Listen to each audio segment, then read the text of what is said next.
adlaw sa tanan. So dinhi pud ta sa pagluto sa popcorn, atong itudlo sa inyo kung sa pagluto sa popcorn. So karon ta dapat og kalirin o kaning atay butin. So kinahanglan andam-daan nato mga gamit kaya aron dili ta magkadali-dali. Kay pag once mabuto ng popcorn, so di na gid mo maapas. So mo ning una magbutang ta og mantika. Tapos butangan na pod og istiwitis. So muna siya istiwitis na siya or asweti.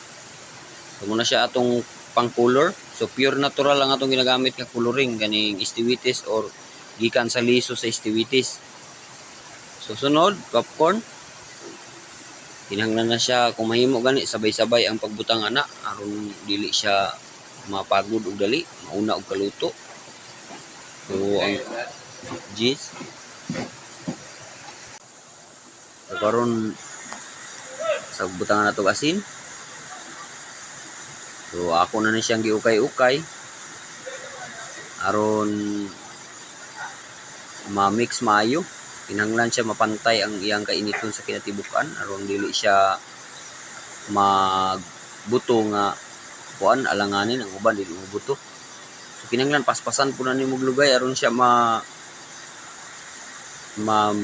mix siya maayo ug mapantay ang iyang kainiton sa iyang kinatibukan. So ang resulta gid niya mobuto gid siya tanan ang popcorn.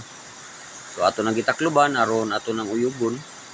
Kinahanglan pinaspasay ni siya ang trabaho sa taas po paghiring sa imong pagdungog o pakiramdam nimo nga buto na gid siya tanan. So dili pud pwede nga masubraan nimo siya og paminaw sa kuan nga wala na imo buto kay kung wala na gyud buto siya pa sa imong pag uyog, so mapagod na siya. So kinahanglan nga samtang naa pa siya gabuto, paspasan pud nimo uyog. Perfecto ang iyang resulta. So ato pa ning ginauyog. So mao na ni siya dayon guys. Human na siya guys. So kaning popcorn dili ni siya kinahanglan kamuton na to kay naka step by step na siya pagkahuman nga gikan sa kalderin ato nang iyabo sa palanggana. So pahinayan sa nato ang kalayo para dili mapagod ang popcorn.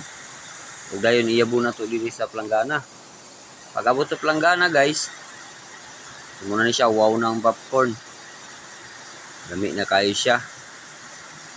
So ato na siyang giputos guys. Sa pagputos ko guys, dili na to ginakamot. So naa na siya taksanan nga mo na siya ginagamit na to nga isulod sa silupin. Kung kamut-kamuton na to na siya guys, lisod kayo na siya kamut-kamuton guys, mga pudpud. So kinahanglanon gina siya na siya taksanan aron dili siya mapudpud or mapino. Kung sa Tagalog pa madurog. So mo na siya guys, pagkahuman na to nga maputos na. So isulod siya sa kuan, wala gid ta kagunit og wala gid gunit atong kamot ana guys kay tungod sa ang popcorn pag abot na siya sa silupin largo na siya sira, butangag cheese largo sira, di na siya kinahanglan nga gunitan, wala na siya magunitan guys. So pagkahuman nga ato na siya mabalot, so ato na siya dayon i-close pinaagi sa kandila.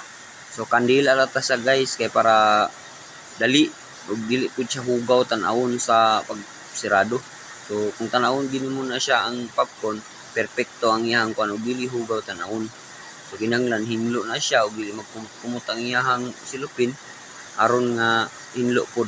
So kani karon nagluto ta og puti nga popcorn. So mo na siya ang puti nga popcorn is halang ni siya guys.